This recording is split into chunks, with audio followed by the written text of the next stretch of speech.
కన్నడలో ఉపేంద్ర గారు. అది నేను అడుగుతాను యాక్చువల్లీ, మీరు అప్పుడే చెప్పొద్దు, అది మాకు చాలా పెద్దది. అది ఏం చిన్న థింగ్ కాదు మాకు.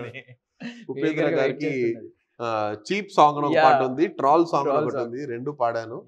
Cheap song, when cheap song releasing, cheap song releasing చాలా మంది అడిగారు.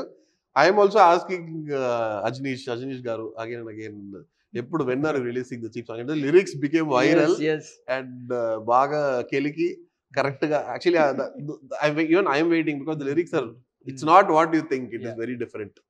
యాక్చువల్లీ ఆ కొంచెం ఆకలిని కొంచెం ట్రోల్ సాంగ్ కొంచెం తగ్గించింది, బట్ ఇంకా అది తగ్గట్లేదు. అది ఎప్పుడు ఇప్పుడు ట్రోల్ సాంగ్ కింద అడుగుతారు, ఎప్పుడు when are releasing cheap song, when are releasing cheap song. ఆ చీప్ సాంగ్ కే నా ఫ్రెండ్ పంపించారు, ఏంటిది ఇంత డైరెక్ట్ గా ఒక పాట ఉంది, క్రెడిట్స్ చూసావా, ఎవరు పాడింది చూసావా అని.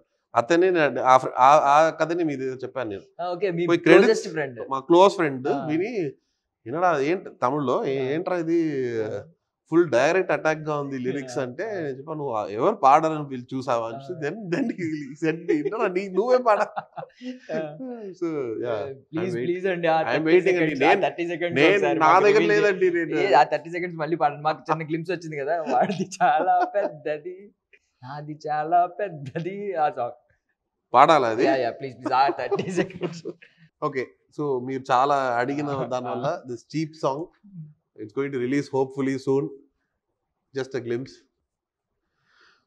చీప్ చీప్ అంతా చీప్ చీప్, అంతా చీప్ చీప్, అంతా చీప్, వాడిది చాలా పెద్దది, నీది కన్నా వాడిది చిన్నది, నీది చాలా చిన్నది, వాడిది కన్నా నీది చిన్నది. అది ఏంటది అని మీరు సెకండ్ హాఫ్ లోనే మీకు అర్థమవుతుంది.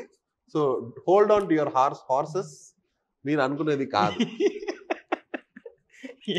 Nice, thank you. యాక్చువల్లీ ఆ పాట పాడినందుకు నేనే యాక్చువల్లీ అడుగుదాం అనుకున్నాను, మీరే ఓపెన్ అయ్యారు.